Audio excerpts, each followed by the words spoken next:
O que ninguém te contou até agora sobre o que está por trás da carta do Lula aos evangélicos. Fica comigo até o final desse vídeo e entenda tudo. O PT publicou uma carta ao povo evangélico e a carta mistura citações bíblicas com propostas de governo e defende a reeleição do Lula em 2026. Mas tem um grande detalhe que a maioria não percebeu. Essa carta evita completamente as pautas de costumes. Não fala sobre a família, não fala sobre a vida e não fala sobre os valores que o povo evangélico defende. E tem mais. A carta diz que a religião não deve ser usada para dividir o povo e que não se deve tirar proveito político de algo que é sagrado. Isso vindo do mesmo partido que financiou a acadêmicos de Niterói para ridicularizar os conservadores e cristãos dentro de uma lata de conserva com a Bíblia na mão. Isso vindo do mesmo governo que defende o banheiro unissex. E na boa, sabe por que essa carta existe? Porque o Lula está perdendo feio entre os evangélicos. Levantamento da Atlas Intel divulgado em maio mostrou Flávio Bolsonaro com 58,6%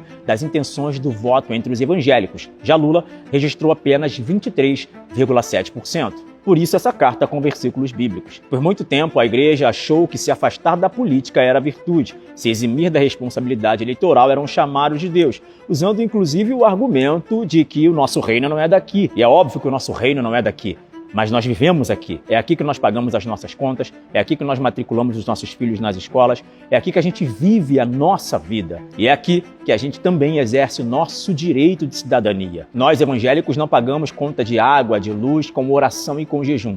A gente paga com dinheiro, a gente paga por intermédio do trabalho, do suor, do esforço do nosso trabalho. E por essa razão, nós cristãos evangélicos também temos o direito de exercer a nossa cidadania e escolher aqueles que vão nos representar. Mas, infelizmente, alguns acham que política e religião não se misturam e o resultado está na nossa frente. Enquanto o povo de Deus ficou de fora, outros ocuparam esses espaços vazios. As escolas, a mídia, o parlamento, a política. E hoje temos filhos sendo criados com valores que contradizem tudo o que a família cristã defende. E é importante que você saiba que a ausência da igreja não criou um mundo neutro, criou um mundo completamente hostil aos valores cristãos, aos valores que nós defendemos. E aqui eu preciso ser direto com você, com muito amor, mas com clareza. Não existe cristão de esquerda. Quem defende o aborto não pode defender a vida que Deus criou.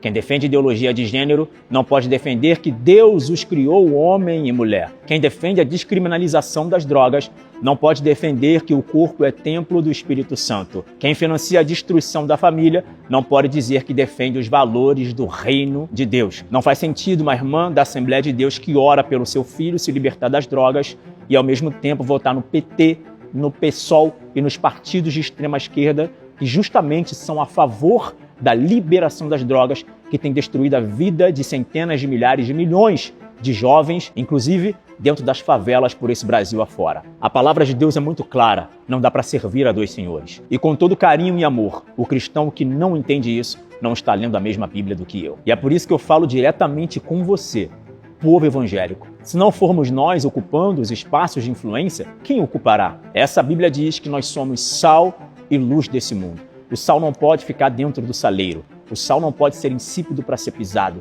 O sal tem que salgar. E a luz não pode ficar escondida, como o próprio Senhor Jesus nos instruiu. A sua voz importa, povo de Deus. E no período eleitoral, a sua voz é o seu voto. Em 2026, o povo evangélico tem nas mãos um dos maiores poderes que já teve na história política do Brasil. 36% da população. Estamos falando de quase 70 milhões de brasileiros. Isso não é coincidência, isso é responsabilidade. Como pastor e como evangélico, eu digo com clareza, o povo de Deus não é ingênuo, o povo de Deus não é bobo. Mas quando a igreja se omite, outros ocupam o espaço. E o mundo só tem voz onde a igreja se cala. Então compartilhe esse vídeo com cada irmã e cada irmão da sua igreja, porque o povo de Deus merece conhecer a verdade antes das urnas, antes das eleições de 2026. Que Deus abençoe.